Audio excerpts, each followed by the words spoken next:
Gurita adalah sanggahan hidup terhadap gagasan umum kita tentang otak.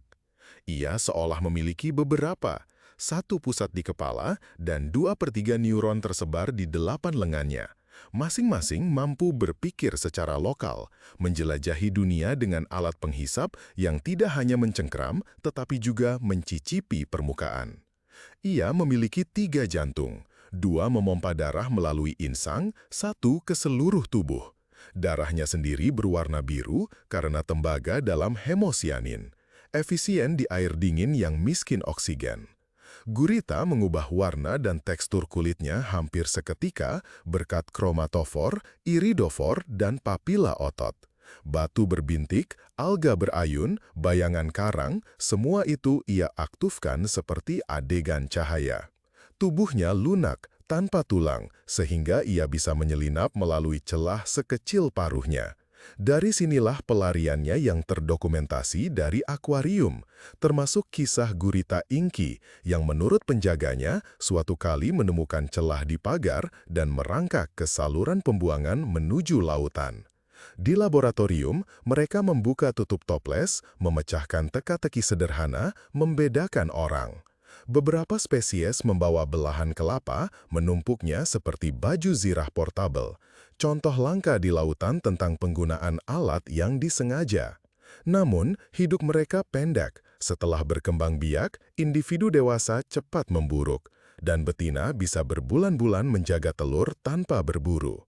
Ada juga sisi berbahaya. Air liur beberapa spesies memiliki efek toksik ringan pada mangsa, dan pada gurita bercincin biru terdapat neurotoksin yang sangat kuat. Itulah sebabnya ia dipelajari dengan cermat oleh ahli biologi dan medis. Tetapi yang utama bukanlah keganasannya, melainkan struktur asing dari pikirannya. Otak yang tersebar di kulit dan lengan, yang tidak begitu melihat dunia, melainkan merabanya, mengenalinya, dan segera menafsirkannya kembali, seperti seorang skenografer. Fakta kedua, kumbang pengembom adalah serangga dengan artileri kimianya sendiri, mesin mini reaktif di perutnya. Di bagian belakangnya terdapat 2 ruang, satu menyimpan campuran hidrokuinon dan prekursor peroksida, yang lain berisi enzim, katalase dan peroksida. Ketika kumbang membuka katup kitimnya, komponen-komponen bertemu di reaktor, memulai dalam sepersekian detik reaksi oksidatif yang dahsyat. Suhu melonjak hampir mendidih, terbentuk aliran kuinon yang korosif, dan dengan menara perutnya, ia menembakkannya dalam pulsa pendek, memutarnya hampir seperti selang pemadam kebakaran. Rekaman video frame rate tinggi menunjukkan bahwa ini bukan satu tembakan, tetapi serangkaian kilatan yang terukur. Begitulah cara kumbang mengatur tekanan tanpa merusak reaktornya sendiri. Aliran disertai dengan bunyi klik dan awan uap. Bagi katak atau laba-laba, itu seperti semprotan merica mendadak dengan efek membakar. Jaraknya hanya puluhan sentimeter, tetapi dalam skala lapisan serasa hutan, itu adalah pertahanan jarak jauh. Mitos terbakar sendiri tidak tepat, tidak ada api, hanya ledakan kimia terkontrol dalam media air. Insinyur mikrofluida mempelajari desain reaktor, lapisan kitin menahan siklus kejutan termal, dan mekanisme katup menyerupai mesin jet berdenyut, di mana pasukan bahan bakar berdenyut memberikan daya dorong yang stabil. Spesies kerabat memvariasikan formula campuran dan geometri ruang, menyesuaikan amunisi untuk predator mereka. Dan itu belum semuanya. Larva beberapa pengembom menemukan jalan ke sarang semut, di mana mereka menyamar secara kimiawi. Sisi lain yang sunyi dari kimia mereka menunjukkan betapa halus evolusi menyeimbangkan antara ledakan yang memekakkan telinga dan mimikri bau yang tak terlihat. Fakta ketiga, udang mantis adalah kombinasi penglihatan super dan fisika pukulan dalam tubuh seukuran telapak tangan. Matanya berada di tangkai yang dapat digerakkan, dan masing-masing melihat seperti 3 kamera sekaligus. Satu mata memiliki 3 zona yang memberikan triangulasi dan persepsi kedalaman tanpa bantuan yang kedua. Reseptornya bukan 3 seperti pada kita, tetapi selusin atau lebih, termasuk ultraviolet ditambah sensitivitas terhadap polarisasi linier dan sirkular cahaya. Pada frekuensi seperti itu, banyak makhluk secara harfiah transparan dan udang mantis membaca pola yang tidak terlihat oleh kita pada cangkang tetangganya. Tetapi, ia tidak terkenal karena itu. Pada spesies pemukul, kaki depan melipat seperti pegas di busur silang dan pada saat serangan dilepaskan dengan kecepatan puluhan meter per detik, memberikan beban berlebih ribuan G. Dampak disertai kavitasi, gelembung muncul di air yang segera runtuh dengan gelombang kejut dan kilatan cahaya singkat, efek sonoluminesensi. Gelembung memukul mangsa hampir seperti kepalan kedua. Itulah sebabnya cangkang siput retak bahkan jika tidak menyerah dengan mudah.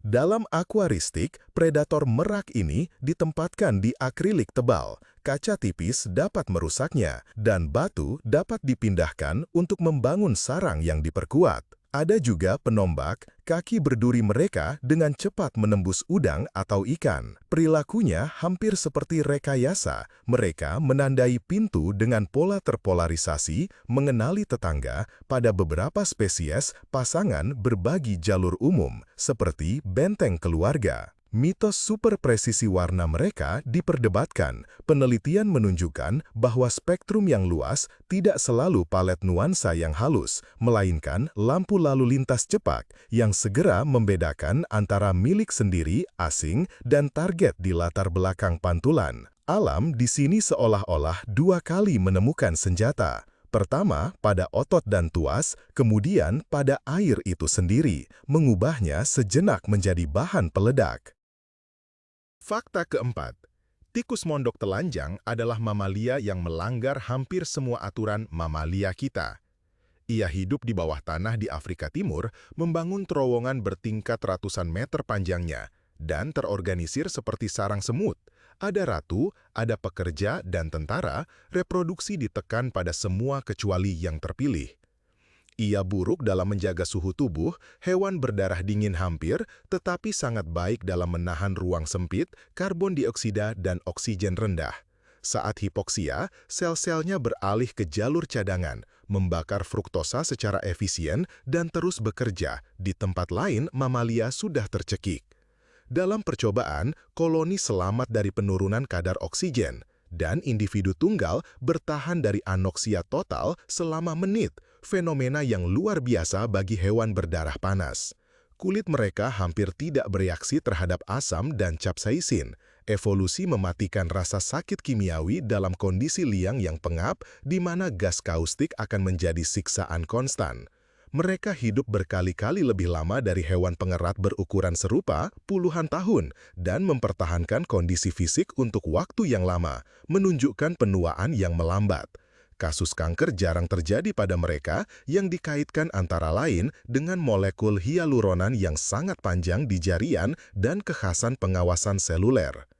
Anatomi adalah utilitas murni.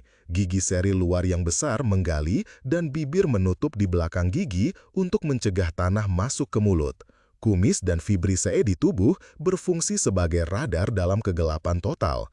Di dalam koloni ada peran yang jelas, tentara menyerbu ular, pekerja membawa umbi dan batu bata kotoran untuk memperkuat dinding. Hewan ini tidak lucu, tetapi sangat fungsional. Fisiologinya adalah buku teks bertahan hidup di dunia di mana udara mahal, cahaya langka, dan ketertiban koloni lebih berharga daripada kebiasaan individu. Fakta kelima. Paus bungkuk adalah insinyur suara dan gelembung yang mengubah lautan terbuka menjadi panggung akustik dan ruang makan sekaligus. Jantan menyanyikan komposisi yang panjang dan berulang, masing-masing disusun seperti lagu pop, motif, chorus, variasi. Durasi mereka 10 hingga 20 menit dan berputar berjam-jam, dan yang terpenting mereka berubah dari musim ke musim sesuai hukum mode budaya. Di Pasifik Selatan, para ilmuwan telah mencatat bagaimana hit dari suatu wilayah dalam beberapa tahun berpindah ribuan kilometer dari Australia ke Polinesia dan seterusnya, menggantikan versi lama. Tetapi penyanyi ini juga memiliki keahlian pemburu. Di beberapa populasi, paus berburu dengan jaring gelembung. Satu hewan bernafas dalam spiral menggambar dinding mendesis di kolom air. Yang lain mengeluarkan panggilan yang mengumpulkan kawanan dan beberapa lagi naik dari bawah agar seluruh kelompok berenang dengan mulut terbuka ke dalam busa putih. Pada saat ini, anatomi berperan. Alur di tenggorokan terbuka seperti belo, tenggorokan melebar, puluhan liter air bersama dengan ikan teri masuk ke bawah sungut paus, dan sedetik kemudian air disaring keluar dan tubuh perak tetap berada di rak lempeng tanduk. Sayap abu-abu putih mereka yang panjang, sirip dada, hingga sepertiga panjang tubuh berfungsi sebagai bidang kemudi dan rem, dan pada kulit mereka yang bergelombang terdapat rambut fibrisa, sensor yang membantu merasakan aliran. Migrasi membawa paus bungkuk dari garis lintang dingin yang kaya makanan ke perairan bersalin yang hangat dan hampir kosong, ribuan kilometer berdasarkan ingatan dan suara. Selama penyelaman, penghematan oksigen klasik mamalia laut diaktifkan, detak jantung melambat, darah didistribusikan ke organ vital. Dan ciri lain yang tidak sesuai dengan buku teks, menurut pengamatan lapangan, paus bungkuk sering mengganggu perburuan paus orca, menyebarkan kelompok penyerang atau melindungi anak dari individu lain, terkadang bahkan dari spesies lain. Motif perilaku diperdebatkan, tetapi fakta itu sendiri menunjukkan bagaimana dalam tubuh ini hidup suara budaya, fisika gelembung, dan improvisasi sosial. Fakta keenam, tardigrada adalah makhluk seukuran partikel lumut, tetapi dengan mode bertahan hidup yang menjadikannya simbol ketahanan ekstrim. Ia memiliki 8 kaki dengan cakar kecil, tubuh bulat, dan mulut seperti stiletto. Di bawah perlindungan daun, ia bergerak perlahan seperti tank mewah selama dunia basah dan akrab. Tetapi begitu air menghilang, kriptobiosis aktif. Hewan itu menggulung menjadi tong, mengurangi aktivitasnya hingga hampir nol, kehilangan sebagian besar airnya, dan secara harfiah menjadi seperti kaca dari dalam. Resepnya bervariasi, tergantung spesiesnya. Beberapa menggunakan gula trehalosa, yang lain protein TDP khusus yang saat mengering membentuk matriks seperti kaca dan secara fisik menopang molekul, mencegahnya pecah. Selain itu, protein D-sub, penekan kerusakan, ditemukan. Dalam eksperimen, versinya yang ditransfer ke sel manusia, mengurangi kerusakan DNA akibat radiasi, menunjukkan bagaimana tardigrada bertahan dari dosis yang mematikan bagi kebanyakan hewan. Dalam tong ini, beberapa spesies menahan vakum, tekanan ekstrim, radiasi ultraviolet kosmik, dan dingin mendekati nol mutlak, asalkan dampaknya tidak terlalu lama. Ada juga cerita tentang paparan luar angkasa. Dalam eksperimen peneliti Eropa, beberapa tardigrada hidup kembali setelah terpapar di luar kapsul tertutup di orbit, yang dengan sendirinya luar biasa bagi hewan, dengan sel, membran, dan enzim. Namun, mitos tak terkenalkan adalah salah. Air mendidih, radiasi berkepanjangan, panas berlebih, kerusakan mekanis, dan perubahan lingkungan yang terlalu tiba-tiba membunuh mereka. Tidak semua spesies sama kuatnya, dan daya tahannya terbatas. Tetapi, teknik itu sendiri membekukan sementara kimia kehidupan, mengemas bagian-bagian yang rentan dalam kaca, dan menunggu, mengingatkan pada teknologi masa depan yang disempurnakan oleh makhluk kecil hampir tak terlihat dan seperti teleskop di antara urat daun. Fakta ketujuh, sarang rayap beberapa spesies Afrika bukan hanya tumpukan tanah, tetapi kota pabrik yang bernapas, di mana organisme hidup mengelola iklim dan pertanian. Di bawah menara setinggi 1 meter dari tanah liat dan air liur, tersembunyi labirin multilantai lorong, kamar, dan jalan utama. Dan di tengahnya terdapat bedengan lembab dengan jamur dari genus Termitomyces. Rayap mengunyah rumput kering dan kayu menjadi kompos, menginokumasinya dengan miselium, lalu memakan massa yang telah dicerna jamur itu sendiri. Demi menjaga cuaca yang stabil untuk bengkel pertanian ini, seluruh arsitektur berfungsi seperti paru-paru raksasa. Pada siang hari, pemanasan matahari pada dinding menaikkan udara hangat melalui saluran, mengeluarkan karbon dioksida dan kelembaban. Pada malam hari, pendinginan membalikan arah aliran dan udara segar ditarik melalui banyak pori-pori di dinding. Selubung berpori, poros, dan insang samping membentuk sistem tarikan alami yang tanpa kipas dan listrik mempertahankan kisaran suhu dan kelembaban sempit yang dibutuhkan oleh pertanian jamur dan larva. Ini tidak dikendalikan oleh arsitek, tetapi oleh kesederhanaan kolektif. Setiap pekerja membawa bola-bola kecil bahan mentah, mengorientasikan diri pada bau dan aliran. Di mana terasa ada angin, di situ ditambahkan batu bata. Di mana ada genangan, di situ dibuat lubang. Di dalamnya berlaku hierarki yang ketat. Tentara dengan rahang besar mempertahankan pertahanan, sementara ratu yang membengkak hingga tidak bisa bergerak bertelur dengan ritme pabrik. Setelah hujan, jamur membentuk topi udara, parasut spora yang mengintip dari rumput di sekitar sarang rayap, seperti mercu suhu siklus yang selesai. Mitos suhu abadi dan benar-benar konstan tidak tepat. Ada fluktuasi dan arsitektur berbeda pada spesies yang berbeda. Tetapi prinsip itu sendiri, ventilasi pasif dengan umpan balik, telah menginspirasi orang. Bangunan terkenal di kota-kota panas dirancang dengan poros, fasad berpori, dan inersia termal mengikuti model tower rayap, menghemat energi di tempat yang sebelumnya semuanya ditentukan oleh AC. Alam di sini menunjukkan keajaiban rekayasa, tanpa cetak biru, tanpa otak utama, dan hanya dengan seperangkat jika maka, jutaan pembangun kecil menjaga iklim, pertanian, dan pertahanan tetap berjalan di bawah satu kulit tanah. Fakta ke-8. Axolotl adalah salamander yang terjebak di masa muda, yang telah mengubah kesalahan pertumbuhan ini menjadi kekuatan super perbaikan. Ia hidup di kanal-kanal dingin kota Meksiko, mempertahankan ciri-ciri larva sepanjang hidupnya. Insang luar berenda bergoyang, ekornya pipih, kulitnya tipis, dan moncongnya memiliki topeng keheranan abadi. Namun, hal utama tersembunyi di dalam selnya. Jika kehilangan kaki atau sebagian ekor, ia tidak memperbaiki luka dengan bekas luka seperti kebanyakan vertebrata, melainkan memutar kembali jaringan ke desain aslinya. Di tepi luka terbentuk blastema, lapisan sel yang kehilangan spesialisasi dan menjadi semacam bakal, mampu menghasilkan kembali tulang, otot, saraf, dan kulit. Seiring pertumbuhannya, inervasi terhubung ke regenerasi. Serat saraf tidak hanya mengembalikan sensasi, tetapi seolah-olah menetapkan rencana area tersebut mengarahkan perakitan.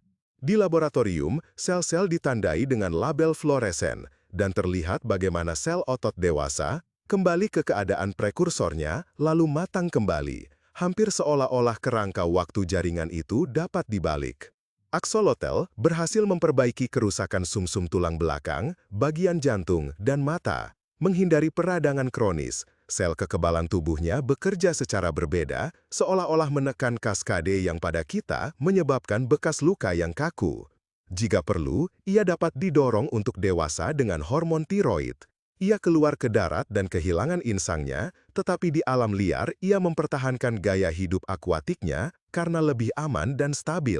Di kanal perkotaan, spesies ini terancam, ekosistemnya yang rapuh terkikis dan ikan asing memakan larvanya. Dan ini paradoks, simbol regenerasi rentan. Mitos keabadian dibesar-besarkan. Infeksi, panas berlebih, racun, atau usia tua tetap mengambil korban. Namun, teknik itu sendiri mengembalikan ingatan jaringan yang rusak tentang bagaimana ia pernah dibangun, menjadikan remaja bawah air yang tersenyum ini salah satu model terpenting dalam biomedis dan petunjuk hidup bahwa perbaikan tanpa bekas luka dimungkinkan. Jika perlu, ia dapat didorong untuk dewasa dengan hormon tiroid. Ia keluar ke darat dan kehilangan insangnya, tetapi di alam liar ia mempertahankan gaya hidup akuatiknya karena lebih aman dan stabil. Di kanal perkotaan, spesies ini terancam, ekosistemnya yang rapuh terkikis dan ikan asing memakan larvanya. Dan ini paradoks, simbol regenerasi rentan. Mitos keabadian dibesar-besarkan. Infeksi, panas berlebih, racun, atau usia tua tetap mengambil korban. Namun, teknik itu sendiri mengembalikan ingatan jaringan yang rusak tentang bagaimana ia pernah dibangun, menjadikan remaja bawah air yang tersenyum ini salah satu model terpenting dalam biomedis dan petunjuk hidup bahwa perbaikan tanpa bekas luka dimungkinkan. Fakta ke-9. Platypus adalah hewan yang seolah-olah dirakit dari ciri-ciri yang tidak serasi, tetapi campuran ini berfungsi dengan sempurna. Ini adalah mamalia yang menetas dari telur dan disusui, tetapi tanpa puting. Kelenjar susu terbuka langsung di kulit dan anak-anaknya menjilat susu dari bulu induknya. Di bawah air, ia berburu dengan mata, telinga, dan lubang hidung tertutup, mengorientasikan diri bukan dengan penglihatan atau pendengaran, tetapi dengan elektrosepsi dan mekanosensitivitas paruh bertanduknya. Medan listrik lemah dari kontraksi otot krustasea atau larva menggambarkan peta gerakan yang tepat di panel wajahnya. Dan reseptor tekanan yang sensitif mendeteksi gangguan air yang sangat kecil. Para ilmuwan telah menunjukkan bahwa ia menggabungkan kedua saluran ini menghitung lintasan mangsa dari pergeseran fase dan waktu sinyal, seperti radar bawah air mini. Platypus dewasa tidak memiliki gigi. Mereka mengumpulkan hewan kecil dari dasar bersama kerikil dan menggiling mangsa dengan lempengan tulang seperti batu giling tangan. Jantan memiliki taji di kaki belakang dengan kelenjar racun. Racun tidak membunuh manusia, tetapi menyebabkan rasa sakit yang berkepanjangan dan tak tertahankan, kemungkinan berfungsi sebagai senjata dalam pertarungan kawin. Di dalam, ia juga lebih mengejutkan. Ia tidak memiliki kantong perut penghasil asam yang lengkap. Kerongkongan hampir langsung beralih ke usus. Genom membawa ciri-ciri relik dari mamalia awal dan susunan kromosom seksnya kompleks dan menyerupai rantai dari beberapa pasangan dengan kemiripan dengan sistem burung. Di bawah cahaya lampu UV, bulunya memancarkan cahaya hijau-biru, langka di antara hewan. Ia hidup di liang di tepi Australia Timur dan Tasmania, menggali terowongan panjang dengan pintu masuk bawah air dan ruang bersarang di rak kering. Melihatnya, orang ingin berbicara tentang pertunjukan aneh evolusi, tetapi lebih tepatnya tentang percabangan pohon mamalia purba di mana satu jalur mempertahankan telur, racun, dan elektrosepsi, sementara jalur lain memberikan mantel bulu, darah hangat, dan susu. Platypus hanya mempertahankan kedua garis dan menggabungkannya menjadi organisme yang sangat fungsional dan sangat aneh. Fakta ke-10. Burung penunjuk madu Afrika adalah satu-satunya mitra liar manusia dalam berburu, yang memanggil kita ke mangsa dan menerima bagian yang adil. Di sabana dan hutan Miombo, ia mendekati manusia, mengeluarkan sinyal derak khusus, dan terbang zigzag membimbing mereka, naik ke cabang dan bersahutan lagi, sampai di suatu tempat ditemukan sarang lebah liar.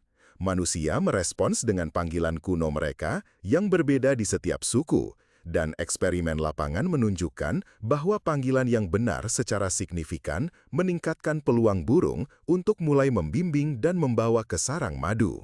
Selanjutnya, bagian manusia dari ritual dimulai: asap, kapak, tongkat tajam, dan di akhir, trofi emas yang lengket. Burung itu menunggu di dekatnya dan memakan apa yang paling tidak kita butuhkan: lilin, larva, pupa, pecahan sarang lebah. Ini adalah makanan langka bagi burung karena mencerna lilin tidak mudah, tetapi penunjuk madu memiliki solusi enzimatik dan mikrobial untuk tugas ini. Sungguh menakjubkan bahwa kerjasama ini dikodekan secara budaya. Di mana tradisi menghilang, penunjuk madu berhenti berkomunikasi dengan manusia. Di tempat-tempat di mana ia dijaga dengan hati-hati, kedua mitra saling membaca seperti buku. Selain itu, burung ini memiliki sisi gelap dalam evolusinya. Seperti burung kuku, ia bertelur di sarang spesies lain, dan anak burung yang menetas dilengkapi dengan kait tajam di paruh mereka, dan menyingkirkan pesaing inang agar mereka mendapatkan semua makanan. Strategi yang keras, tetapi tipis bagi parasit sarang. Mitos rakyat yang luas mengatakan bahwa penunjuk madu menggiring madu ke madu.